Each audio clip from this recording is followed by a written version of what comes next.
In this video, we'll be saying goodbye to my beloved X-T3. I never made a full-length review about it, but I realized that this camera has some special features that no other Fuji camera has.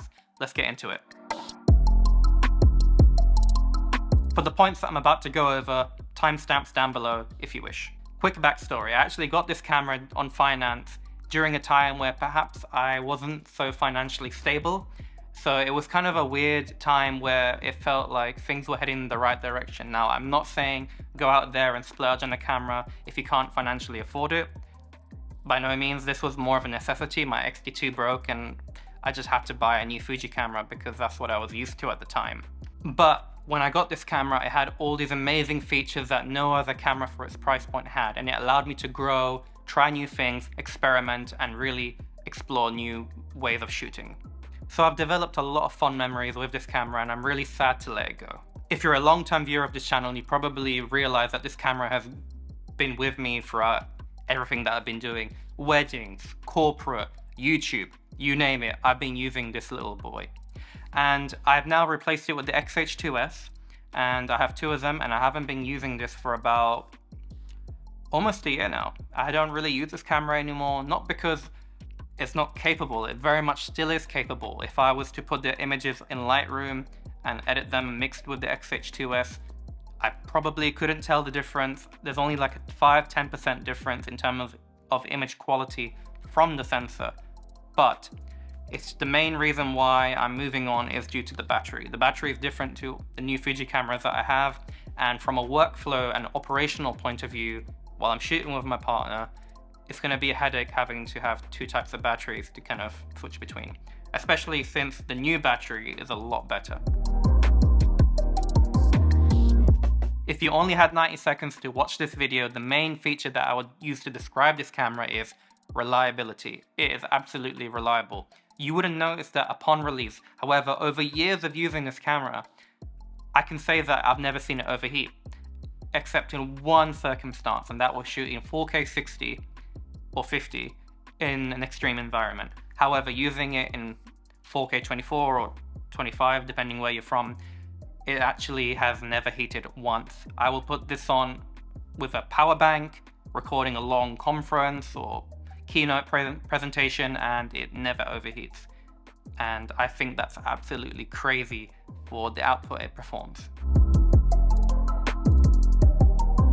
Another key feature that this camera has that no other modern day Fuji camera has is that the battery grip, having it connected with the camera, you can plug it into the wall and it will just keep constant power. So if you don't have a USB-C power bank, just have the battery grip cable and you're good to go. The sensor readout speed on this camera is actually pretty damn good, and when the X-T4 was released, I found that due to the IBIS, I'd actually much prefer having my X-T3 because I've had to move quickly. There wouldn't be too much jello.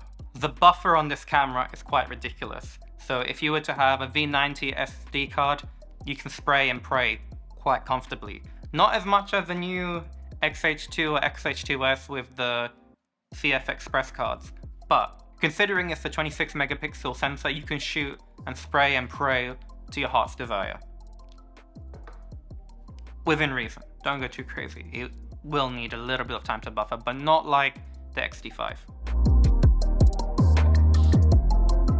Another cool feature that I don't know why Fuji hasn't continued to implement is removing the port store.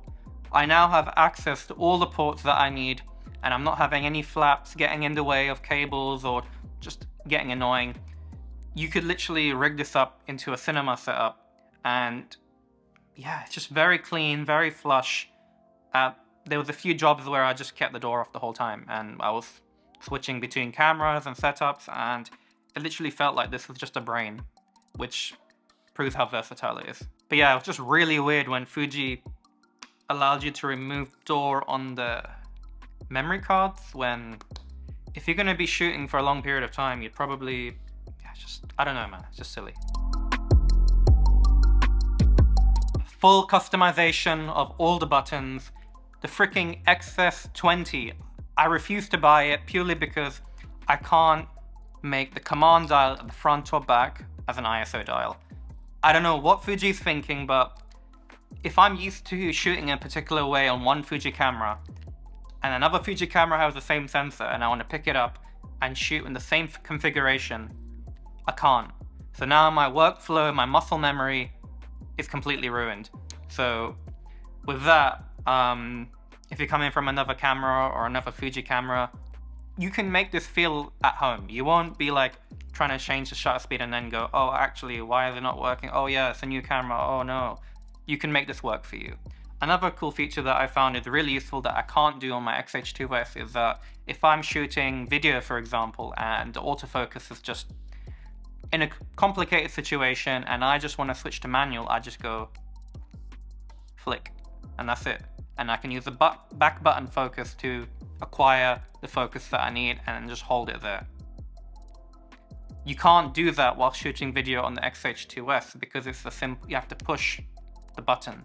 This, you flick it and it will automatically force itself into manual focus and you do not have to cut your video.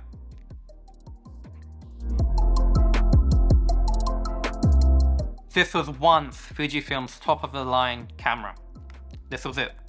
They had the X-H1, but in reality this was the flagship, let's be honest. This was it. And now you can pick them up secondhand for around 500, 400, maybe 600, depending on condition, obviously. Do you get it with or without the battery grip and all the accessories, etc. For everything that you get, full flexibility, Fuji colors, the lot. Okay, fine, autofocus is questionable, yes, but it's a freaking good deal, man. Final point, really obvious, but the screen. So handy for when I'm using a wide angle lens, I want to keep my perspective correct, and if I'm using a wide angle lens, it just helps that I don't have any weird distortion and I can level it just by looking down at the screen. Because if you want to shoot waist level and capture a nice scenery, I don't want to be shooting up here, I want to be shooting down here. So yeah. We've come to the end of the video now. I hope you enjoyed these small little tips and tricks. You wouldn't really know these little bits of information on a spec sheet or a general review upon release. These things you kind of learn over time, years of using it day in, day out, and then comparing it to other cameras. So, this has been tried and true, still works like a charm. If you're on a budget or you want to get a bunch of second cameras for live streaming or working amongst the wider team and you want to hand someone a backup camera, honestly, don't disregard this. This is still an amazing piece of kit and I'm sad to see it go.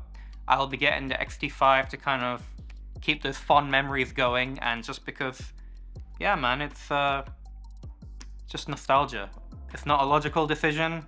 If it's illogical, I'd probably go for an X-H2. Just, you know, I don't even care about the 40 megapixel sensor because I'll be honest, watching the reviews between the two sensors, there's like a 5% difference and I don't think it's worth it. But anyway, another tangent. I hope you enjoyed the video and I'll see you again soon. Bye. Hey Papa, you wanna say goodbye? Are you sleeping? Gonna disturb you? Sorry Papa.